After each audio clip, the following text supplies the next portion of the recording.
वर्ष झाले माझं घर अजूनही नावी नाही. मी दुसऱ्याच्याच नावाने. नमस्कार, MB न्यूज म्हणजे महाराष्ट्रातील बातमीपत्रामध्ये आपले स्वागत आहे. बातमी बघण्यापूर्वी आमच्या लाईक आणि सबस्क्राईब करायला विसरू नका. तर बघूया आजची विशेष बातमी. अमरावती जिल्ह्यातील तिवसा तालुक्यातील मौजा मोजरी ई क्लास गावठाण तथा झोपडीधारक लाभार्थ्याने नावे नमुना 8 मिळवण्यासाठी तर तिवसा तहसीलदार यांना निवेदन देण्यात आले आहे. मौजा मोजरी येथील बरेच वर्षापासून अतिक्रमण करून ई क्लास जागेवर अनेक नागरिक राहत आहे. त्यांना कुठल्याच प्रकारचा शासकीय लाभापासून वंचित राहत आहे. घरकुल यादीमध्ये नाव समाविष्ट असून सुद्धा त्यांना घरकुल लाभापासून वंचित राहावे लागत आहे. त्यामुळे ई क्लास गावठाण व झोपडी धारक जे नागरिक सध्याच वास्तव्यात राहत आहे त्यांनाच नावावर नमुना 8 तयार करून द्यावे. मौजा मोजरी येथील नागरिक 30 ते 40 वर्षापासून अतिक्रमण करून राहत आहे. अनेक वेळा शासकीय कार्यालयात निवेदन देण्यात आले.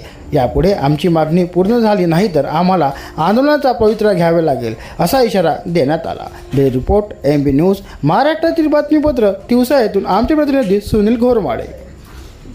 2016चा जो GR आहे तो शासनाने रद्द करावा. हक्काचं जे घरकुल आहे या गरीब जनताची 20 वर्षापासून गुरुजनगरमधली रहिवासी आहे त्यांना हक्काचं घरकुल भेटलं पाहिजे.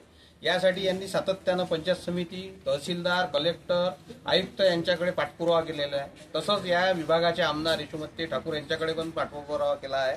येणाऱ्या अधिवेशनात ताईंनी हा मुद्दा उचलावा अशी आमची सर्व गुरुजनगरवासियांतर्फे त्यांना विनंती आहे. या प्रकारचे सगळे पाठपुरावे त्यांना केलेले आहे आणि हा विषय एकट्या गुरुदेवनगर नसून डवरगाव किंवा महाराष्ट्रातील जेवढे काही गाव आहेत तिथला आहे. तर हा गोरगरीब जनतेचा विषय शासनाने मार्गी लावावे आणि हक्काचं घरकुल या सगळ्यांना मिळवून द्यावे अशीच आमची शासनाला विनंती आहे. 25 वर्ष झाले माझं घर अजूनही नावी नाही.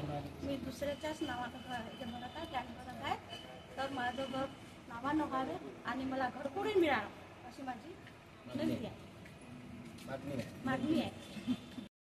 2012 पासून महाराष्ट्र शासनाने या घरकुलधारक जे हक्काचे ज्यांच्याकडे नियमानुकूल न झालेले पट्टे आहेत ते 20 वर्षापासून गुरुदेवनगरचे रहिवासी आहेत.